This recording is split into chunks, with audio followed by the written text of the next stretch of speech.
Welcome back to Joe Stonner Boxing. A week Saturday, I think it's a really fascinating matchup between the young gun Moses Itauma and the grizzled old veteran Dillian Whyte.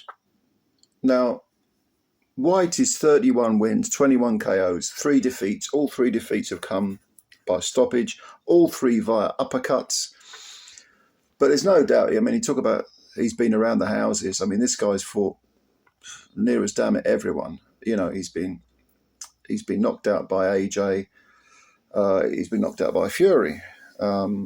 He's been knocked out by Povetkin, although he did come back and knock out Povetkin a round earlier. Got chinned in the 5th, chinned Povetkin in the 4th. He's beaten Derek Chisora twice, once by stoppage. He's beaten Oscar Rivas. I mean, Christ, he's even fought Dave Allen back in the day, didn't he? What was it? Was that about 10 years ago, 10 years ago? The guy will fight anyone. You know, Joseph Parker, who's the man of the moment. Everyone's saying Joseph Parker deserves to, have a world title fight. No problem with that statement at all. But then, of course, there's the flip side of that, which is his track record with failing drug tests, which is pretty extensive, and he still hasn't been punished or banned, or it's a disgrace, really. That it's a disgrace, first of all, if nothing has happened because of his failed drug tests prior to the Anthony Joshua fight, the second one, the postponed one. Which was a couple of years ago now. That would have been a couple of years ago. And it's a disgrace if he has been punished, but it's been behind closed doors, because people should be named and shamed. And, to me, that's a big black mark against Dillian Whyte. If you fail a drugs test, you've got yourself a big fat black cross by your name, as far as I'm concerned. And I apply this to fighters that I absolutely loved when I was younger. Roy Jones being an obvious example. He failed a PED test. But anyway, PED tests and failing them is not the subject of this video. The subject of this video is Dillian Whyte looking good in training. Now, when I say looking good, what I mean is he looks fit, he looks lean. I was talking to Lee from Inside the Distance Boxing about this. He posted something he sent a WhatsApp, Instagram link of Dillian banging the bag, and he just looks really lean and mean and ready. And Lee and I were saying, Dillian is, okay, to me it looked like his punch resistance has gone, basically. But he's given himself the best chance to win this fight against the young gun Moses Itauma. And let's be honest, Moses Itauma, with 12 fights, 10 KOs, 12 wins, 10 KOs, no draws, no defeats. To take a kid of 20, 21, what is he now, 21? To take him with that resume, his best opponent being, Dempsey McKean, who he knocked out in a couple of minutes. What was that? Was that back end of last year or mid last year? Whenever it was last year, over in Riyadh season. I mean, that's his best opponent. I mean, he did Marius Vac in a couple of rounds. Vac has, 46 or something ridiculous. Once had an iron jaw, got blown away by Atalma in 2 rounds. The guy has potential to spare. He has a lot of skills. He hits very, very hard. He's a southpaw. To say he's a precocious talent is to put it mildly. But he's still completely untested. So for Queensberry to put him in with Whyte, this grizzled old vet of 37, who, the one thing you've got to say about Whyte is he has a fighter's mentality. He'll take anyone on. He's an extremely naturally confident, fearless individual. When he got knocked out by Povetkin, and he was winning that fight easily, he was on the verge of stopping Povetkin, and he got chinned with an uppercut. Afterwards, he was like, well, I'm not going to change anything. I just need to do what I was doing, just not get caught.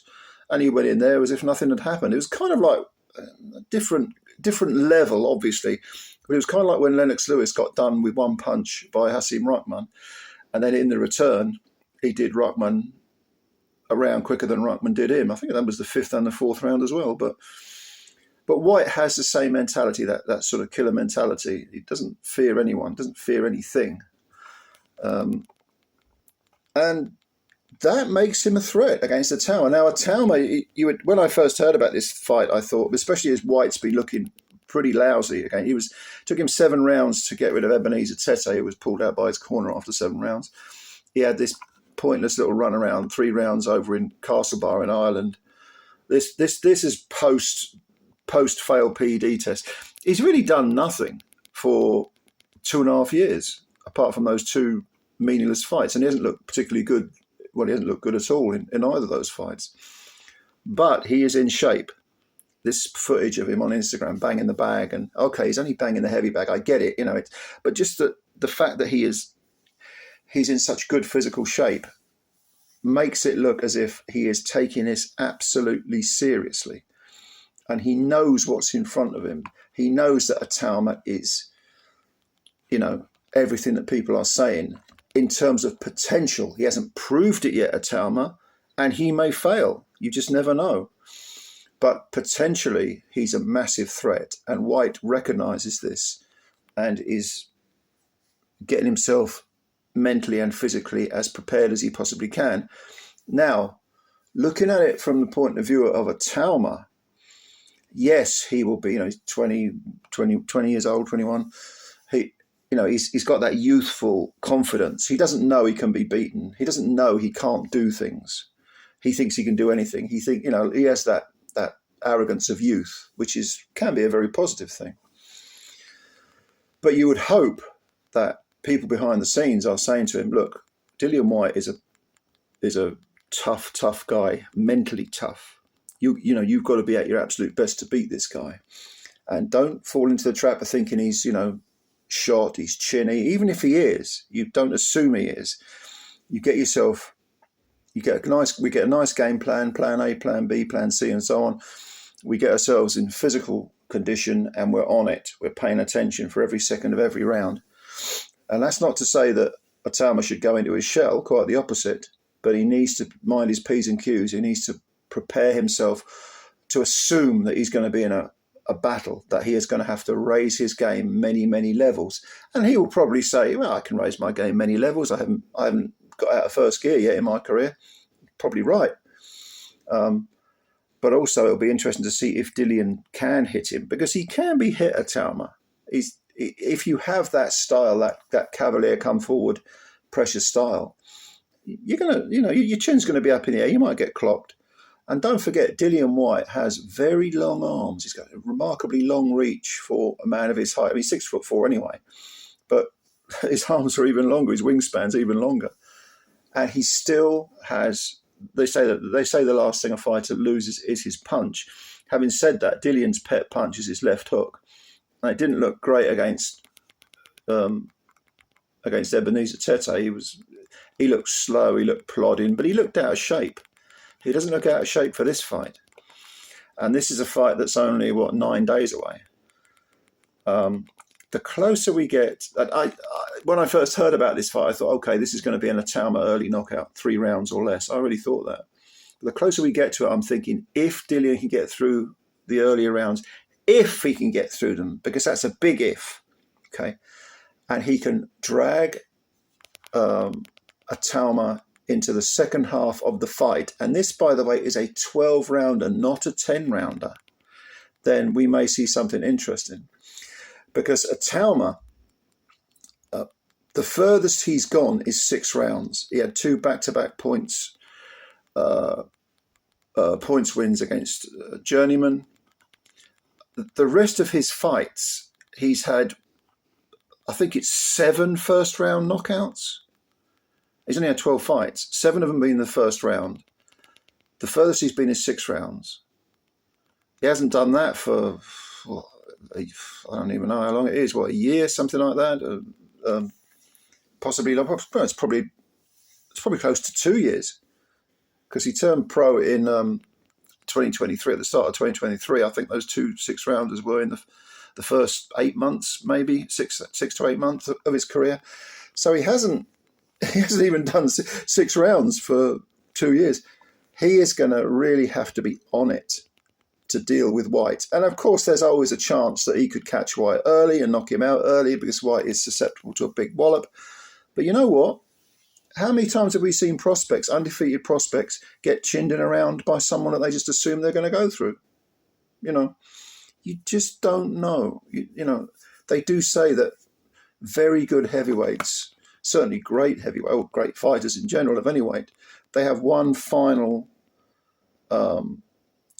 terrific performance in them, that they can dredge up everything, get everything together and put it together for one last time. And of course, if Dillian was to beat Atalma, even though Atalma is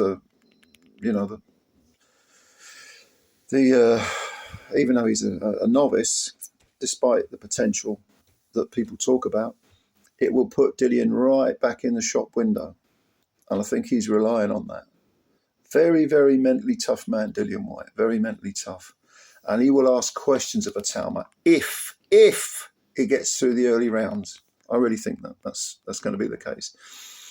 But anyway, let me know what you think. Do you think this is a mismatch? Because I have to say, like I said originally, when I heard the fight being made, I thought Atalma's going to get him early. Dillian's being fed to Atalma, and he'll get wiped out.